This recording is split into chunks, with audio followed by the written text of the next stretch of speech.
From the CyberHub bunker and studio, you're tuning in to the CyberHub podcast. And now for your host and CISO, James Azar.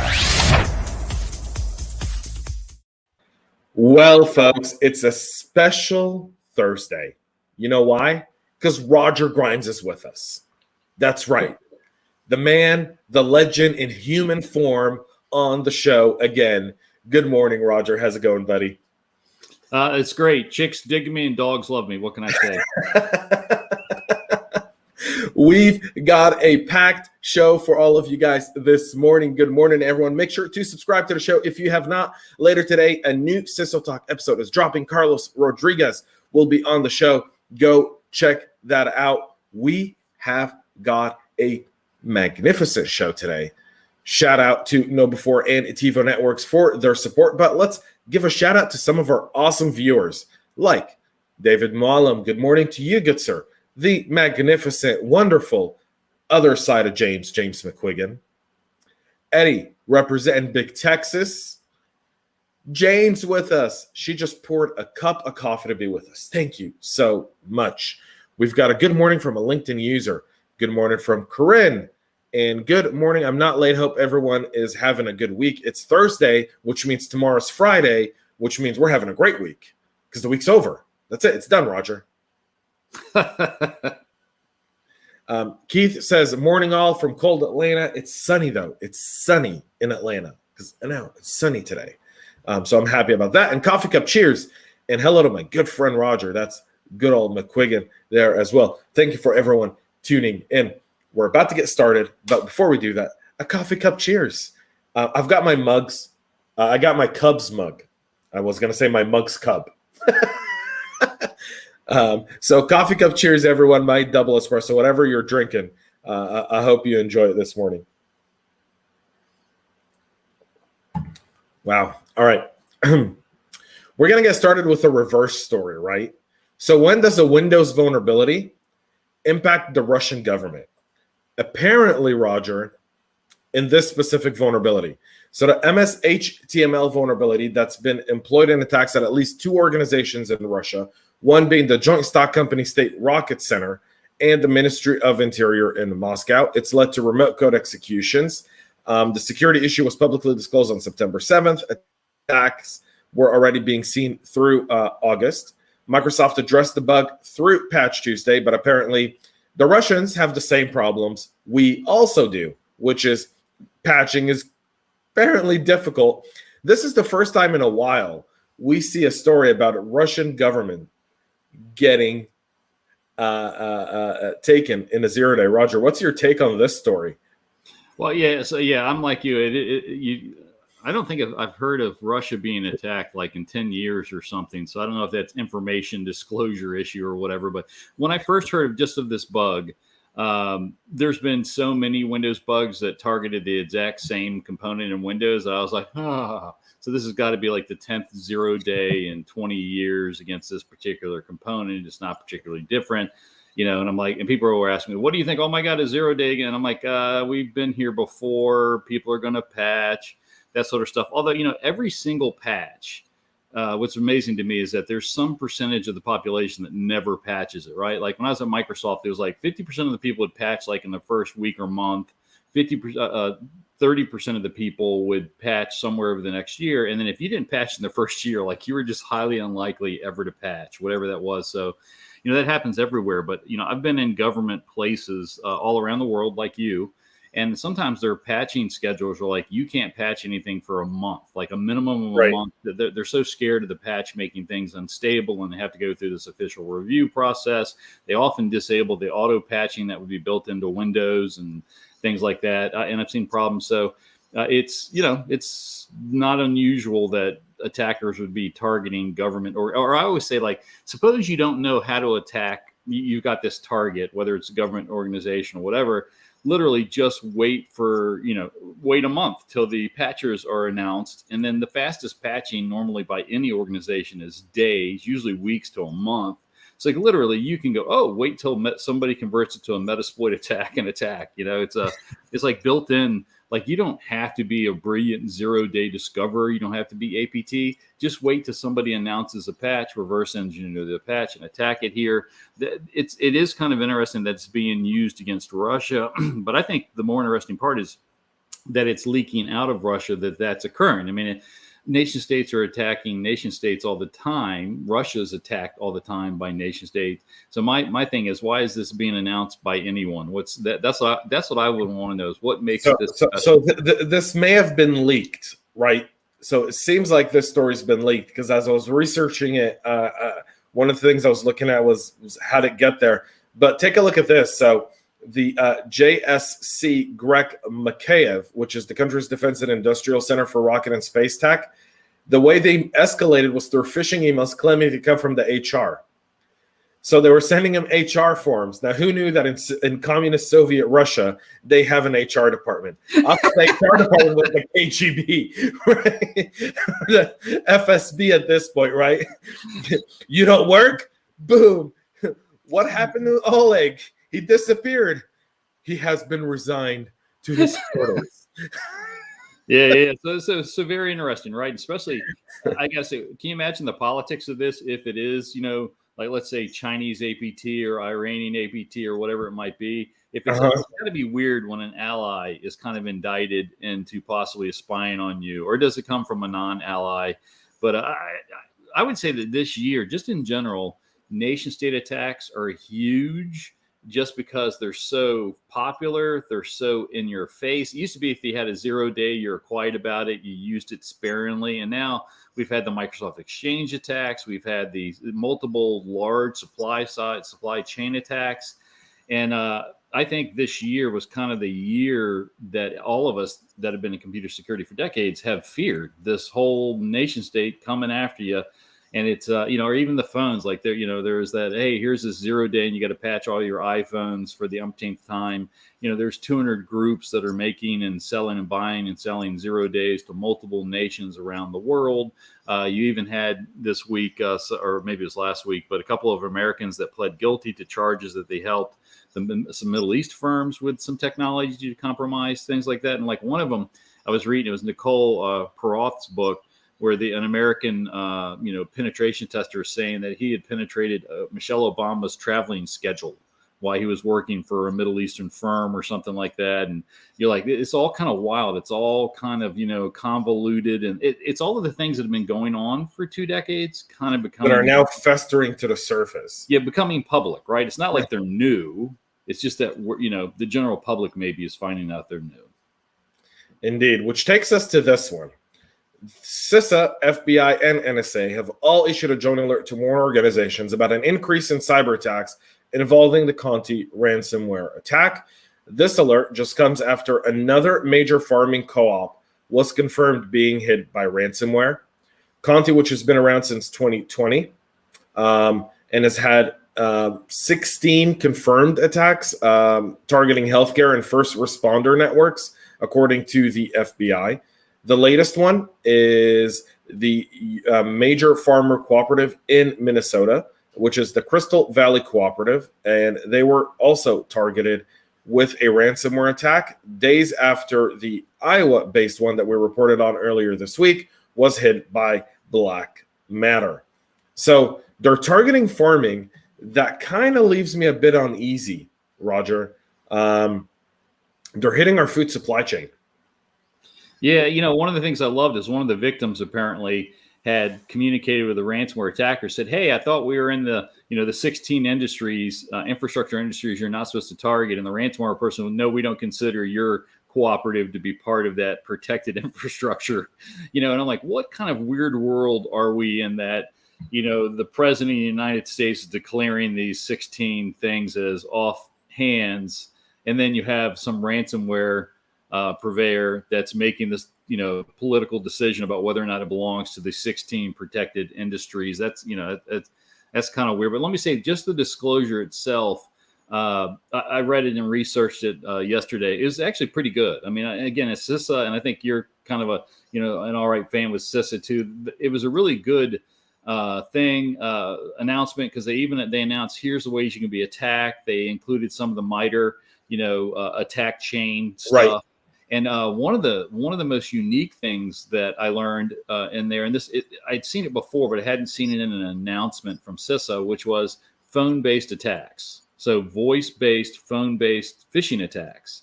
So it's kind of nice. I don't know how large of a part it is of that. I don't really know what it all means. They didn't go into detail, but think about it. So it was one of the causes of exploitation, root cause of exploitation. Number one was phishing and emails and attachments and blah, blah, blah, and RDP attacks and password attacks, unpatched software attacks. But what I love is they put phone-based phone calls. So that means social engineering over phone calls. We call it vishing or whatever. But right. Good luck having any of your traditional defense technology stop that. I mean, really, your only defense is education, right? Your EDR program is not going to stop somebody that's social engineering an employee through a phone call. Yeah. I'm more concerned with the fact that these are two different ransomware groups, right? Conti and Black Matter. They're both Russian origin, right? We can't dismiss that. Black Matter is essentially the reboot of Revel or R-Evil, they're the guys that hit Colonial. I'm sorry. Who was it that hit Colonial? Someone will know. I thought it was R-Evil. I thought it was. No, it was someone else. It's the reboot of the one that's supposed. Yeah, it's the reboot of someone else who's a reboot of someone else who's a reboot of someone else. This is significant because these co-ops. So the Iowa co-op that Black Matter hit, right? The one in Iowa, they produce 60% of the grain that goes across the country. Yeah. This is a big deal, and they also Dark Matter. Thank you, Matter. Yeah, Dark Matter. I remember Dark Matter versus Black, whatever it was. Black Matter, right? So Dark Matter went away after Colonial because they were like, oh crap. A bunch of them were like, well, we're not ready to go away. All of those people up top made money. We didn't. So we're going to go back and we're going to take the tools that we've developed and we're going to be Black Matter. They have a thing with dark colors. Let's just start off with that. If you get a pink matter ransomware note, you might be a little bit happier with dealing with it. It's pink matter, right? Yeah. I mean, how long till they're calling themselves Satan Matter or something like that? Yeah. Messaging's everything. Yeah, it was interesting. It was because of the size of it. It was kind of hidden from people. It wasn't until someone leaked a part of the ransomware note and someone was able to go open up and look and see the conversations that they saw how widespread it was, that the information, there was data exfiltration. Although I routinely have seen surveys this year that say anywhere between, so last year, apparently out of most surveys, about 50% of all organizations worldwide were hit, which, right. I mean, that's pretty bad. But I've seen surveys showing up to 100%, like they're predicting 100% of organizations are going to be successfully hit by ransomware. I'm writing an article kind of on that now, but that's pretty wild. And, we've got to get better at preventing. Like, prevention is the key. Every time I see something goes, oh, you should do a backup, I'm like, backup's not prevention. A backup is recovery. Right. We need to do better at preventing social engineering, better patching our software, using MFA, having better password hygiene. It's kind of like even kind of a thing that I've seen this year is everybody has to be in a VPN. You want to stop phishing and ransomware, get on a VPN. Well, one of the bigger attack methods of ransomware this year is attacking unpatched VPN. So it's like you bring in this defense. Well, you can't then neglect that defense. You're just, everything you bring in, every bit of software, including your defenses, is an attack vector. But it's like installing an alarm system and not paying for it, right? Or just putting the sign that you've got an alarm system without ever activating it. It's just sitting there. You still got to do some maintenance. Shulam, our here says it was detected on September 19th, but they had the access longer. They had sleeper agents essentially that were sitting in there, and then once they were discovered, they deployed. I will tell you one thing about backups, Roger, and a lot of when I talk to people about my concern for backups is the more advanced ransomwares now are going after your backups. The reason they're not deploying right away is because they're trying to see how do you back up. And they're going and trying to encrypt your backups so that you can't recover, right? So the only way for you to go is to pay. And that's created a whole new other set of challenges here. Let's move to our next story here, folks. A new bug in Microsoft Windows could let attackers easily install a rootkit. This has not yet been taken advantage of in the wild, although imagine if you're a practitioner that now that this is out, now that this has been done, someone's going to go out there and try to do this. The security researchers have disclosed an unpatched weakness in Microsoft Windows Platform Binary Table, the WPBT, affecting all Windows-based devices since Windows 8. This could potentially be exploited to install a rootkit and compromise the integrity of devices.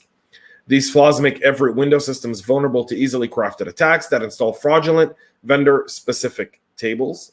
And these tables could be exploited by attackers with direct physical access, remote access, or through manufacturer's supply chain. Most importantly, these motherboard level flaws can obviate initiatives like secured core because of the ubiquitous usage of the ACPI, which is the Advanced Configuration and Power Interface in itself. The main objective of this, and there's an attack demo obviously here, Microsoft is recommending using a Windows Defender application control policy to tighten controls on what binaries can be permitted to run on these devices. Roger, you've spent years at Microsoft, right? You know, we're all familiar with Microsoft system. These kinds of things are, I don't want to say common, but it's just part of software business, is it not? Yeah, and it's not the first attack against the WPBT. Before, and there's always these kind of quasi databases, configuration files. Registry was one. I forget the name of. There's another one, but they can even cause problems with patching. I remember you go to patch, and this particular thing would be corrupted, and would be one of the reasons why you couldn't get patched. But it's kind of interesting that this can potentially bypass the UEFI or EUFI, extensible firmware interface. And that's kind of interesting too, is think about this. So most machines are coming with this extensible firmware interface. That is, if you've ever looked at it, so that replaces your BIOS. You either have a BIOS or you have UEFI on most devices today, one or the other. So it replaces the BIOS. So if you had a BIOS, like when I was at Microsoft, we were updating all the BIOSes for something, trying to prevent attacks. And it was like 9,000 BIOS versions that we had to patch across Microsoft, which is a nightmare. So UEFI is this idea that everybody has this common boot thing. And I was like, man, this is great. We only have to do one boot, but then it causes a potential single point of failure, right? Because now this thing, and if you've ever been into UEFI, it's kind of like a little mini Unix system. It actually can establish network connections. It can run, 32-bit code and all this stuff. So I'm like, oh my God, now we have a single, somewhat common thing. And if somebody learns how, it protects you in one way because you can better patch it more easily and only takes signed code. But if someone finds these little exploits like this one, it's more likely to be able to work across a broader piece of the population because you end up with this single point of failure. So kind of, and let me say, overall, these things never tend to be a big deal. They just, even though they're kind of firmware and around that layer, they don't tend to get abused a whole lot. They don't tend to get wormed a whole lot. So, there's a lot of things to worry about. There was 18,803 different vulnerabilities last year. And just like every year before it, only 2% of those things ever got exploited in the wild. So when you see things like this, what you want to do is be worried most about the stuff that's being used in the wild. And you've already talked about bugs that we're seeing in the wild today. Be worried about those things. When you see a 0-day or a big thing like this, first thing I go, okay, is it being used in the wild? How likely is it to be used in the wild? And Microsoft, in their announcement of any of these exploits, they always put the risk code on there, and it's called, what is it, common vulnerability risk security score or something, right CVSS. Yep. That score includes in it the likely, is it in the wild, how likely it is to be in the wild, is it wormable. I really like risk scores that include that section, because if it's never been in the wild, 98% of found vulnerabilities are never used in the wild. It's not really a high risk thing, even if it looks like a high risk thing. Right. Yeah, this one is significant, folks. So again, Microsoft is saying use Windows Defender's application control, the WDAC policy, to tighten control on what binaries can be permitted to run on the devices. This is not being exploited in the wild, but we know once something like this is out there, there are guys that are out there scanning it. And our last story will tell you just that here in just a minute. Excuse me. We'll do one more here. A new Android malware is targeting US and Canadian users with COVID-19 lures. This is a smishing malware that's been found targeting Android mobile users in the US and Canada. It's part of a new campaign that uses SMS text messages lures related to COVID-19 regulation and vaccine information in order to steal personal and financial data. Proofpoint's messaging security subsidiary CloudMark coined the emerging malware as TangleBot. What a name. The malware has been given the moniker because of its many levels of obfuscation and control through a myriad of entangled device functions, including contacts, SMS, phone capabilities, call logs, internet access, cameras, and mics. All of that on your Android device. And you can see here a message would look a new regulation about COVID-19 in your region. Read it. They'll use a somewhat similar COVID-19 domain. This is right up your wheelhouse, Roger, right? Because I know before I know, we often, one of the things that we constantly want to train our people on is look at the domain. No one's going to send you a COVID-19 domain from COVID-19, dash NewYork.com, right? If it's your HHS or the Department of Health in your state, it's going to be .gov or dot whatever, it's going to look different. The attacks themselves are originating from SMS, and once they get in, they're able to they're granted wide permissions to access contacts, SMS call logs, the internet, camera, mic, GPS. They can enable operators to intercept phone calls, send and receive text messages, record the camera screen, microphone audio. So think of the fact that if you do multi-factor authentication through text message, once you've downloaded this, that's it. They've got complete and absolute control over all of your data, and they've got a way in. Roger, how serious would something like this be? It can be. This is what I say. So all phishing social engineering has like 5 traits. So the message can come to you on SMS. It can come to you in email. It can come to you in social media. It can come to you like in that first Conti ransomware thing where they can call you. So this is what I tell people. This is what you should be training, not necessarily be worried about email, be worried about websites. This is what I tell people. Anytime you have a message, no matter how it arrives, even if someone's calling you, if the message arrives unexpectedly, so you're not expecting it. Number 2, the message is asking you to do something you've never done before, even for that sender, if you know that sender.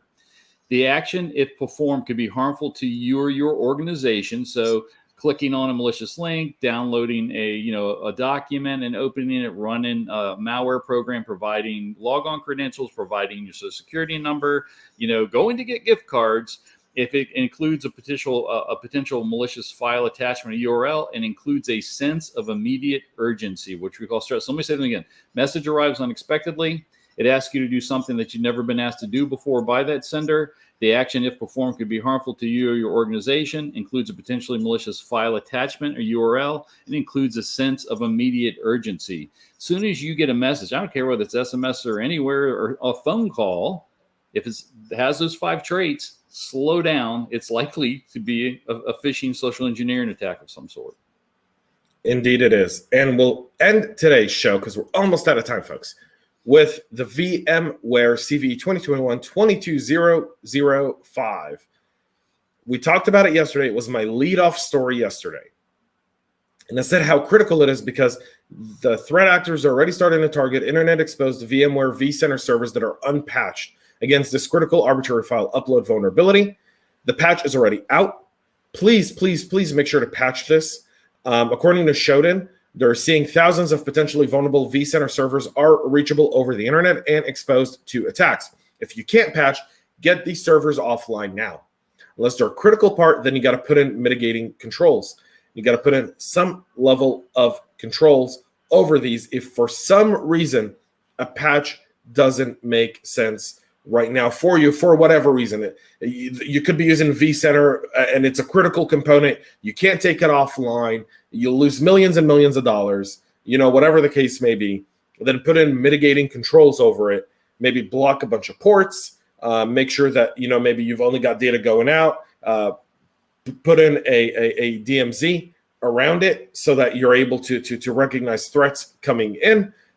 Do something But please, please, please don't just ignore it and don't just go, whatever. You could end up spending the weekend having to mitigate something because threat actors are after this. And I'll say it again, and I say it every time on the show, and it's like a broken record, but at some point it's going to come into everyone and everyone's going to go, that's the aha moment.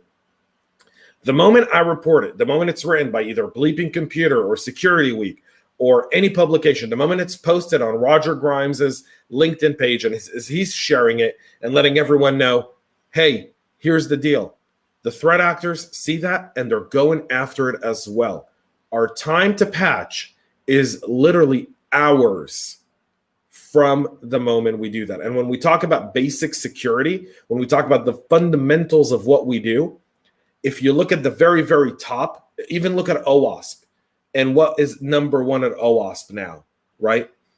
Which was, previously one thing, and today it's broken access control. Well, patching is part of broken access control, folks. Get it done. Patching is the foundation of anything you do.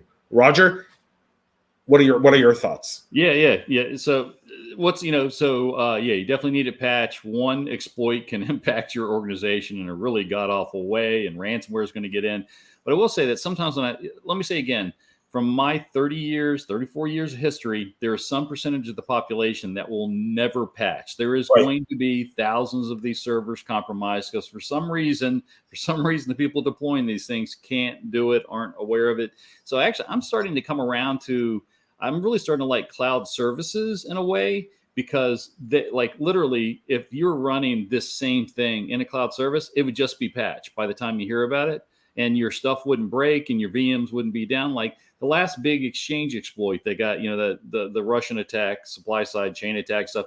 The Office 365 instances were not vulnerable and or patched before anyone ever heard about it. That's kind of nice. Like this whole idea that you have to actively do something to be patched is insane, but it's because people are worried about interoperability issues and downtime and blah, blah, blah. The nice thing about cloud products when you have it is they just get patched. Has your Facebook, Twitter, Instagram, or Office 365 been down because of a patch lately? They're having to patch them, but they're able to do this rolling massive patch, keep the instances under them open, and you don't even know it happened. So I'm starting to actually become a bigger fan of cloud-based services, if only for that, hey, they can patch, they patch fast, they patch aggressively, and you're not having downtime because of the patch most of the time in the larger services. So the same thing here. I wish the VMware was somehow either auto-patched or in the cloud so that it just happened, because we know there's going to be so much pain. Every single patch like this that it ever released, there's just going to be people that don't. Indeed. Folks, we're at the end of the show. Before we sign off, though, Roger, how can people follow you? What's the best way? Probably on LinkedIn. Go find me, Roger A. Grimes. If you do Roger Grimes, you may get the former Prime Minister of Canada, of Newfoundland or something, and he just talks about fishing rights. I'll talk about fishing rights, the way to block fishing. But anyways, probably LinkedIn. Look for Roger Grimes on LinkedIn. I post there several times a day. Find Roger Grimes on LinkedIn or go to your favorite bookstore and get one of his great books like Hacking MFA, which if you look at the Android malware, he talks all about text MFA in his book, which is right behind me, actually. It's right over there. I don't know. You guys can't see it. Once I redo my studio in about a month, you guys will be able to see all my books in your face. But his book's right there on the shelf, Hacking MFA or Data-Driven Computer Defense. Also, all great books. You can get those on Amazon or any bookstore. Support your local bookstore and go tell them, get some Roger Grimes books in your bookstore. They're important. Thank you, Jane. I'm gonna have to send you a check or something like this. So I want no checks. I just when I come see you real soon, just sign all my Roger Grimes books. That's all I want. That's it. Some free beer. Maybe that, folks. That's it for our practitioner brief today and wrapping up this week. Tomorrow I'll be live again at 11 a.m. Friday morning. I've got a really special live tomorrow, so tune in. Next week we kick off. It's the end of September. You know what October is? National Cybersecurity Awareness Month. Roger will be on with us again, exactly a month. October 21st, you'll be with me again on the Practitioner Brief, folks. So keep your eyes open for that. James McCougan will be joining me next Friday on October 1st to kick off National Cybersecurity Awareness Month as well. So make sure you subscribe. Make sure you follow Roger on LinkedIn and go check out our awesome sponsors, Know4 and Ativo Networks, because without them, the show would not be possible. Until tomorrow, folks, have a great rest of your day. And most importantly, stay cyber safe. Cheers, folks. And thanks, Roger. We love feedback, so make sure to connect with us on social media and subscribe to our podcast on your favorite podcast listening platform.